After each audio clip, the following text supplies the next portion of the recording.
Ben & Jerry's has recently come out with a new flavor of ice cream called Save Our Swirled. And they're starting a petition that they want people to sign that aims to encourage nation leaders to commit to 100% clean energy by 2050. And people love their petitions because it's a really great way to feel like you're doing something without really doing anything. But I just wanted to thank Ben & Jerry's for raising awareness about a very important, time-sensitive issue that really does need to be addressed. A White House report that says global warming threatens every part of the U.S.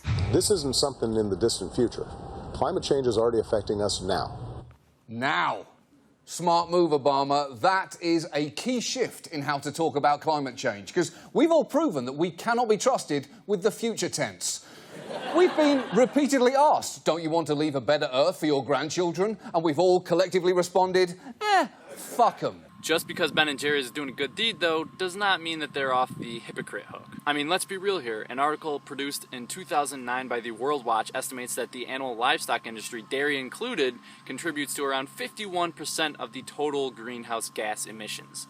For all you math whizzes out there, that's more than half. Worrying about the transportation industry, which only contributes to around 13% of total greenhouse gas emissions, and it's important to address that, but worrying about that over the animal livestock industry should be a serious red flag that your priorities are really out of whack. So my calculations are that without using any gas or oil or fuel ever again from this day forward, that we would still exceed our maximum carbon equivalent greenhouse gas emissions, the 565 gigatons, by the year 2030, without the electricity sector even, or energy sector even factored in the equation, all simply by raising and eating livestock. Renewable energy infrastructure, such as building solar and wind generators all over our country to reduce climate change, I mean, that's a pretty good idea, but it's projected to take at least 20 years and at least minimally $18 trillion to develop.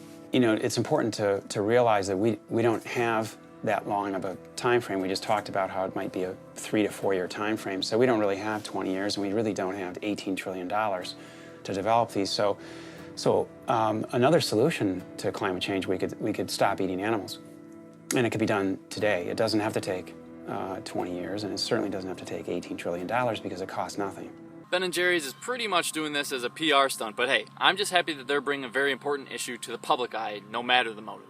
So if Ben & Jerry's really wants to make an impact, they would be spending their time and money more wisely by converting their company to a plant-based dairy producer instead of just getting people to sign a petition. Which is great, but from a company that's driving around Teslas, I kind of expect more from them. Or at the very least, Ben & Jerry's could start making some vegan alternatives, and much to my surprise, they're actually doing just that. Ben & Jerry's has recently announced that they are actually working on a non-dairy ice cream, and it should be expected to come out within the year. It's sad to say, but not every vegan eats their fruits and vegetables like they should, so things like vegan ice cream and vegan chicken nuggets are really great for people who haven't quite bought into green smoothies and kale salads just yet, and they're really great options for people who are just transitioning to a vegan lifestyle. It's just helpful to eat familiar food so you don't really feel like you're giving anything up. Anyway, this petition is not a guarantee that the world's transportation and energy sectors will be using 100% renewable energy by 2050. It's pretty much just like a strong suggestion. And hey, I really do hope that this petition goes into effect, but even if it does, it's not until 2020. However, if Ben & Jerry's changed their company to a plant-based dairy producer, that would be a guarantee that they are no longer contributing to climate change at nearly as massive a scale, and they could actually pave the way for similar companies. So I'm happy that Ben & Jerry's has made this petition. I'm really happy that they have brought this important and time-sensitive issue to the public eye. I'm really happy that they are making a vegan ice cream, but I won't be satisfied until they become a plant-based dairy producer. It's kind of like listening to your doctor say, hey, you should stop smoking, but they have cigarette stains on their own fingers. So all in all, I'm happy about it, but I'm not satisfied. So I'll put the link in the description, so make sure to check out the petition, sign it, but more importantly, go vegan and start making an impact today. I'm looking at you, Ben & Jerry's. Practice what you preach.